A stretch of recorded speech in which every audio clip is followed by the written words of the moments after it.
গ্রন্থমেলার আজকের দিনটি শুধুই শিশুদের। গেট খোলার আগে থেকেই বাংলা একাডেমি ও সোহরাওয়ার্দী উদ্যানের গেটে মা বাবার হাত ধরে শিশুদের অপেক্ষা। মেলায় ঢুকে পছন্দের বইয়ের খোঁজেও স্টলগুলোতে ভিড় জমান শিশুরা। কিছু বই কিনবো, ছড়ার বই, গল্পের বই। ব্যাঙের বাসা কোলা, ব্যাঙের ছা খায় দেয় গান গায় তাই রে নাই রে না। আমি বড় হয়ে একজন লেখক হতে চাই। শিশু প্রহরে এবার উন্মোচন করা হলো সবচেয়ে ক্ষুদে লেখকের বই। তাকে উৎসাহ দিয়েছেন আনিসুল হক। তো কেউ যদি স্বাধীনভাবে লিখতে চায় তাকে উৎসাহিত করা উচিত।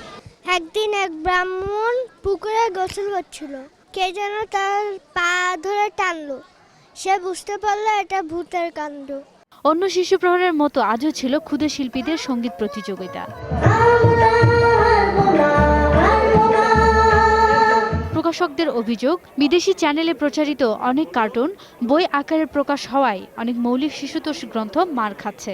কপিরাইট এবং ওই যে বিদেশি ওই যে টিভিতে যে কার্টুনগুলো দেখে সেম জিনিসটাই আবার বই আকারে বের হলে ওইটাই বাচ্চারা চায় বারবার। যেগুলো আমাদের সংস্কৃতির সাথে কোনো মিল নেই, খাপ খায় না, সেই বইগুলো নিষিদ্ধ করে দেওয়ার জন্য বা সেগুলোর জন্য এইরকম মেলায় যেন বিক্রি না হয়। প্রতি বছর বাংলাদেশের নতুন পুরাতন হাজারো লেখক সাহিত্যিকরা কেবল এই অমর ২১শে গ্রন্থমেলার জন্য অপেক্ষা করেন তাদের প্রকাশনা নিয়ে, যেখানে উঠে আসে বাংলার লোকসাহিত্যের নানান দিক। কিন্তু বিদেশি সংস্কৃতির প্রভাবে শিশুতোষ বইগুলোতেও যে ধরনের প্রভাব পড়ছে সেই বিষয়ে সরকারি হস্তক্ষেপ কামনা করেছেন প্রকাশকরা।